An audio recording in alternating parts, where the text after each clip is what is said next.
I've been wanting to take a close look at something from Fender's American Vintage 2 series, but it's taken me quite a while to decide which model.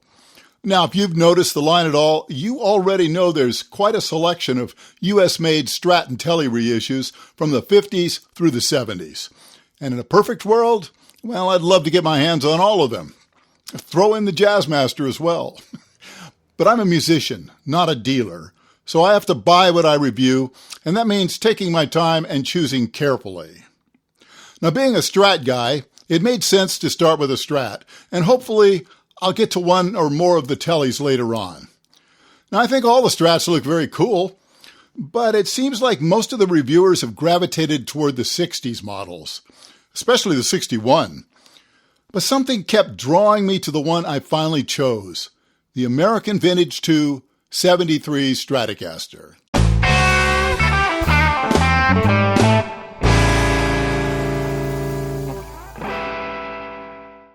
I bought my first Strat new back in 1970, which means it could have been a 69 or a 70.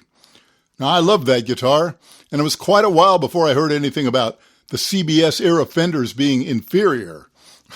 I've since read that in reality the quality didn't start to fall off too much until the mid and later 70s, and there are nice guitars even among those. But the prevailing wisdom seems to be that the early 70s produced the overall best of that decade. This 73 reissue preserves the characteristics of those early 70s guitars. It has a relatively lightweight ash body and an era-correct feeling maple neck, with a nut width of 1.650 inch and a very addictive, thickish C profile that measures 0.83 inch at the first fret and 0.91 at the 12th. Now, of course, it has the original 7¼ inch fingerboard radius, which I'm very comfortable with, and the period-correct large headstock with the 2 string trees. Now, one deviation from the vintage specs I'll mention is the fret wire, which is of similar width, but taller than you'd find on an original. Now, while I never had any trouble bending on the vintage lower profile frets, the extra height is going to be a little friendlier for most. Then there's the 3-bolt neck joint, which works just fine, especially when the neck pocket is as snug as this one. That's another case where the bad reputation mostly came from the models made later in the decade, when the tolerances begin to get a little sloppy. So this model was introduced in 3 finishes. Natural, which really screams 70s Strat. Mocha with the black guard, which I tend to associate more with later 70s models. And this beautiful classic Lake Placid blue, which was pretty rare in 73, but was a custom color option. And I have seen a couple of vintage examples.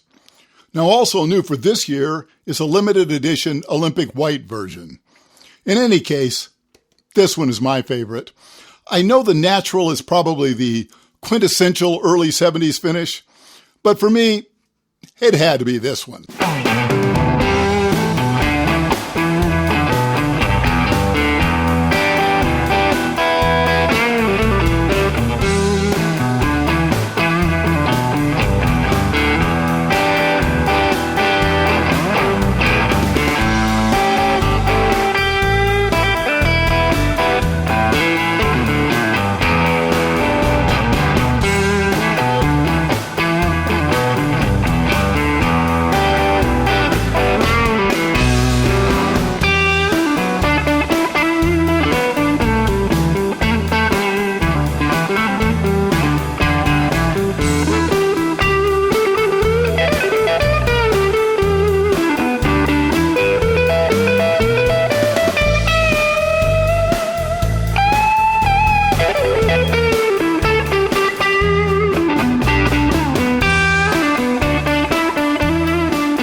Now, I've heard 2 main complaints about the Vintage 2 series.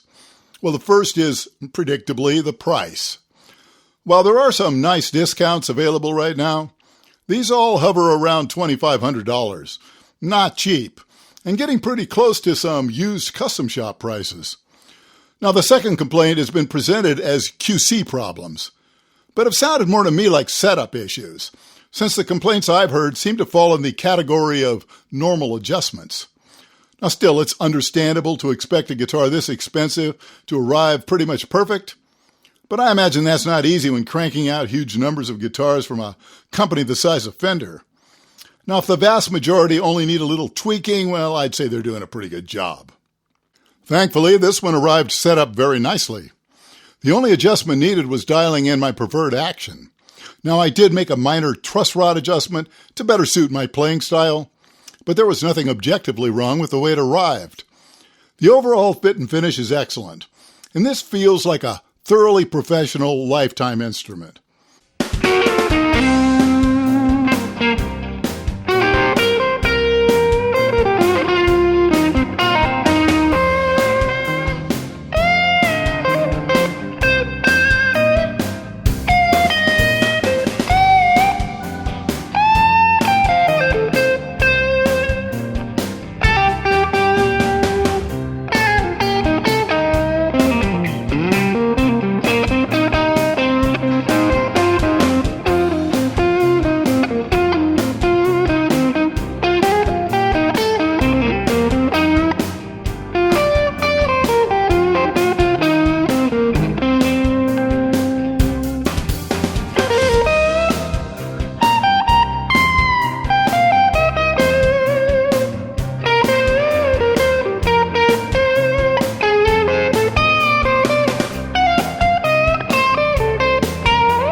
Vintage Strats from the 50s, pre-CBS 60s, and early 70s all have their own characteristic sound. And while I only have my memory to rely on, well, this one does seem to capture the flavor of the good ones of the era. Now, as many of you know, I have strong preferences when it comes to Strat pickups. But these sound great.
Honestly, I'm a little surprised how much I like this one. Now, after I sold my first one back in the 80s, I've been into almost exclusively 50s and 60s style Strats. Now, I've literally not touched a 70s Strat since, but I have noticed them making a bit of a comeback lately, with some very good artists getting into them. Now, if you do some careful shopping, you can find solid vintage examples in the 7.5 pound range that are well made and sound huge. Or, for way less cash, you could just buy this well-executed reissue.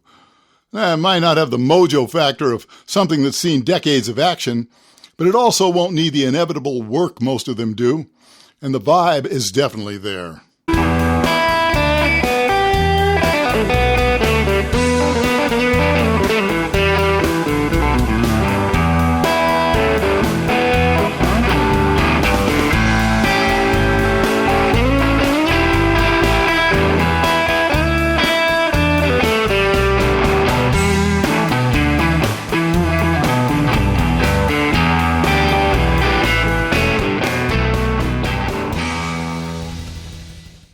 Well, once again, thanks so much for joining me today. I really appreciate all of you, and I especially want to thank those of you who watch my videos all the way to the end. Now, don't forget to give the video a like and subscribe if you haven't yet. Also, if you'd like to further support the channel, consider becoming a patron. The goal is to build a community over there, and as that happens, I plan to produce some patron-only content, including playing and gear tips, plus do some merch giveaways. Now, for not much more than the price of a coffee a month, you can really help keep this channel going. And with that, I'll say goodbye for now, and I'll see you again very soon.